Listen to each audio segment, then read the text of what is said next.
Hello friends, welcome back to my channel. So இன்றைக்கி நம்ம வீடியோவில் என்ன பார்க்க போகிறோம் அப்படி 11th எத்திக்ஸுக்கான புக் பேக் கொஸ்டின்ஸ் வந்து பார்க்க போகிறோம். ஓகேவா? ஸோ லெசன் 1க்கான புக் பேக் கொஸ்டின்ஸ் வந்து பார்ப்போம். லெசன் 1ஓட நேம் பார்த்தோன்னா தமிழக பண்பாடு ஓர் அறிமுகம். ஸோ இதுக்கான புக் பேக் கொஸ்டின்ஸ் மட்டும் பார்ப்போம். ஸோ ஃபஸ்ட்டு ஒன்று, பண்பாடு என்ற சொல்லை தமிழில் முதலில் அறிமுகப்படுத்தியவர்.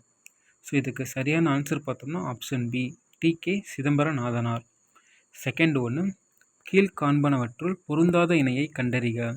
ஸோ நிலமும் அதோட சிறு பொழுது வந்து கொடுத்துருக்காங்க. ஸோ இதில் எது பொருந்தாதுன்னு பார்த்தோம்னா குறிஞ்சிக்கு யாமம் சரியாக இருக்குது, முல்லைக்கு வந்து மாலை கரெக்டு தான், மருதமுக்கு வந்து வைகரை இதுவும் கரெக்டு தான், பாலைக்கு வந்து ஏற்பாடு கிடையாது. ஸோ பாலையோட சிறுபொழுது பார்த்தோம்னா நண்பகல், ஏற்பாடு வந்து எந்த நிலத்துக்கான சிறுபொழுதுன்னு பார்த்தோம்னா நெய்தலுக்கான சிறுபொழுது தான் ஏற்பாடு. ஓகேவா? ஸோ இதுக்கு ஒரு ஷார்ட்கட்டு வந்து இருக்குது. யாருக்கு மாலை வைத்து என்ன நன்மை? ஸோ யாருக்கு அப்படின்னா நமக்கு தெரியும், நிலம் வந்து குறிஞ்சி, முல்லை, மருதம், நெய்தல், பாலை அப்படின்றது ஆர்டராக தெரியும். ஸோ இந்த இதுக்கும் ஆர்டராக வரணும்னா யாருக்கு அப்படின்னா யாமம், மாலை வைத்து அப்படின்னா மாலை வந்துருச்சா, வைத்து அப்படின்னா வைகரை, என்ன அப்படின்னா ஏற்பாடு, என்ன நன்மை, நன்மை அப்படின்னா நண்பகல். ஓகேவா? ஸோ யாருக்கு மாலை வைத்து என்ன நன்மை, ஸோ அப்படின்ற ஆர்டரில் வரும். ஸோ ஜஸ்ட்டு வந்து ஒரு ஷார்ட்கட் தான், ஜஸ்ட் நமக்கு ரீகால் பண்ணுறதுக்காக. ஸோ அடுத்து தேர்டு ஒன்று, கீழ்காண்பனவற்றுள் சரியாக பொருந்தியுள்ள இணையை தேர்ந்தெடுக்க. ஸோ இதில் எது சரியாக பொருந்தியிருக்குன்னு பார்த்தோம்னா ஆப்ஷன் ஏ, பாரி வந்து முல்லைக்கு தேர் தந்தவர். ஸோ அடுத்து வந்து பேகனுக்கு எது சரியானதுன்னு பார்த்தோம்னா மயிலுக்கு போர்வை தந்தவர். ஆய் அண்டிரன், ஸோ அது எதுன்னு பார்த்தோன்னா நீல நாகத்தின் ஆடையை இறைவனுக்கு அணிவித்தவர். அடுத்து அதியமான் பார்த்தோன்னா அவ்வைக்கு நெல்லிக்கனி அளித்தவர். ஸோ இதில் சரியானது வந்து எது பொருந்திருக்குன்னு பார்த்தோன்னா ஆப்ஷன் ஏ, பாரி வந்து முல்லைக்கு தேர் தந்தவர்.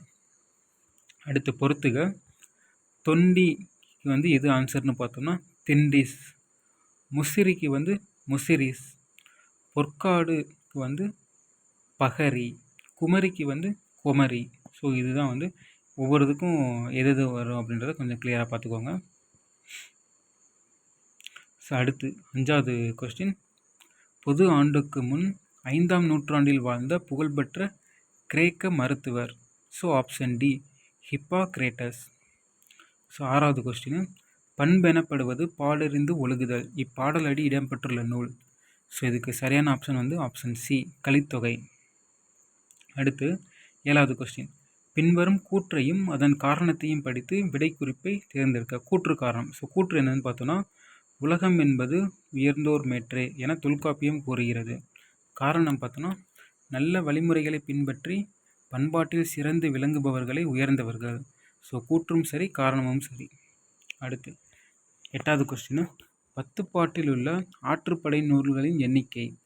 ஸோ 10 பாட்டு நமக்கு தெரியும், 10 நூல்கள் வந்து இருக்குது. ஸோ அதில் மைல்யூட்டாக ஆற்றுப்படைகளின் நூல்களின் எண்ணிக்கை வந்து கேட்குறாங்க. ஸோ அது கவுண்ட் வந்து 5. அடுத்து 9வது கொஸ்டின், பொன், செம்பு ஆகிய உலோகங்கள் மீது பொறிக்கப்படுகின்ற எழுத்துக்கள். ஸோ பொன், செம்பு மீது பொறிக்கப்படுற எழுத்துக்களுக்கு வந்து என்ன பேர்னு பார்த்தோன்னா பட்டயங்கள். அடுத்து சரியானதை வந்து தேர்ந்தெடுக்க சொல்லியிருக்காங்க. ஃபஸ்ட்டு கொடுத்துருக்கிறதுலே நான் வந்து கொஞ்சம் ஷேர் பண்ணி கொடுத்துருக்கேன். ஓகேவா? தொல்காப்பியம் கூறும் புறத்திணைகளின் எண்ணிக்கை 12ன்னு கொடுத்துருக்காங்க. ஆக்சுவலாக அது 12 வந்து கிடையாது. ஓகேவா? 7. புறத்தார் யாவருக்கும் புலப்படும் ஒழுக்கத்தை பற்றி கூறுவது புறத்திணை, இது வந்து கரெக்டானது.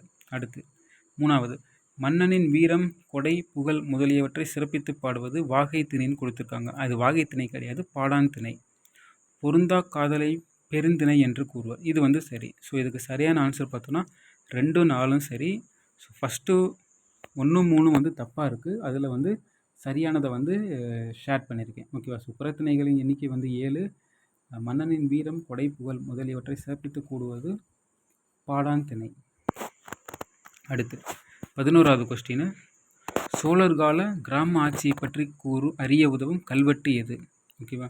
சோழர் கால கிராம ஆட்சி முறையை பற்றி அறிய உதவும் கல்வெட்டு வந்து உத்திரமேரூர் கல்வெட்டு. ஸோ இது எந்த சோழனின் கல்வெட்டுன்னு பார்த்தோன்னா பராந்தக சோழனின் கல்வெட்டு. ஸோ அவ்வளோதான் ஃப்ரெண்ட்ஸ். ஸோ இதோட ஃபஸ்ட்டு லெசனுக்கான புக் பேக் கொஸ்டின்ஸ் வந்து முடிஞ்சு. ஓகேவா? ஸோ உங்களுக்கு இந்த வீடியோ பிடிச்சிருந்துச்சி அப்படின்னா ஸோ வீடியோவை வந்து லைக் பண்ணுங்கள், உங்கள் ஃப்ரெண்ட்ஸுக்கு வந்து ஷேர் பண்ணுங்கள். ஸோ நெக்ஸ்ட்டு லெசனில் பார்க்கலாம். தேங்க்யூ.